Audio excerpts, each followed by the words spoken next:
'Twas the night before Christmas, when all through the house not a creature was stirring, not even a mouse. The stockings were hung by the chimney with care, in hopes that St. Nicholas soon would be there. The children were nestled all snug in their bed, while visions of sugar plums danced in their heads, and Mamma in her kerchief and I in my cap had just settled our brains for a long winter's nap, when out on the lawn there arose such a clatter, I sprang from my bed to see what was the matter. Away to the window I flew like a flash, tore open the shutters and threw up the sash. The moon on the breast of the new-fallen snow gave the lustre of midday to objects below, when, what to my wondering eye should appear, but a miniature sleigh and 8 tiny reindeer, with little old driver, so lively and quick. I knew in a moment it must be St. Nick. More rapid than eagles his coursers they came, and he whistled and shouted and called them by name. Now Dasher, now Dancer, now Prancer and Vixen, on Comet, on Cupid, on Donner and Blixen, to the top of the porch, to the top of the wall, now dash away, dash away, dash away all. As dry leaves before the wild hurricane fly, when they meet with an obstacle mount to the sky, and so up to the housetop the coursers they flew, with a sleigh full of toys, and St. Nicholas too. And then in a twinkling I heard on the roof the prancing and pawing of each little hoof. As I drew in my head and was turning around, down the chimney St. Nicholas came with a bound.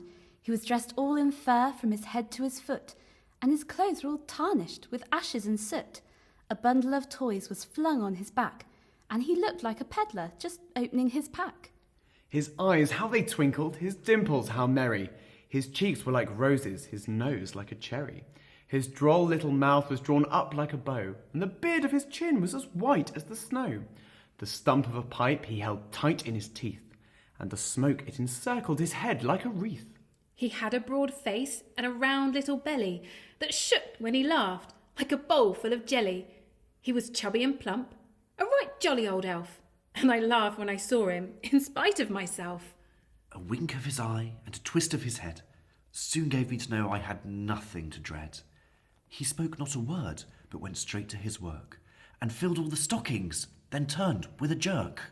And laying his finger aside of his nose, and giving a nod, up the chimney he rose.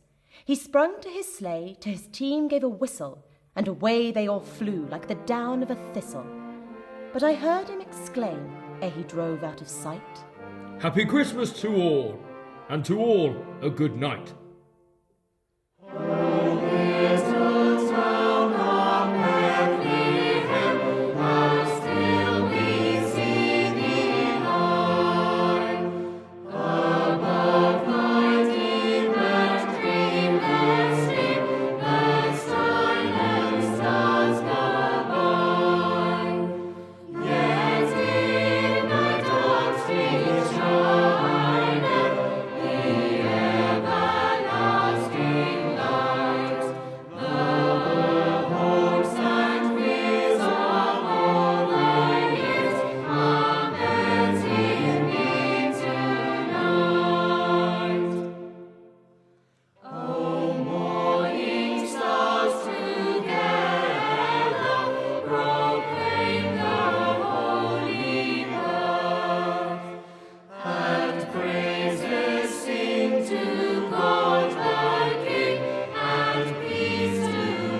Joy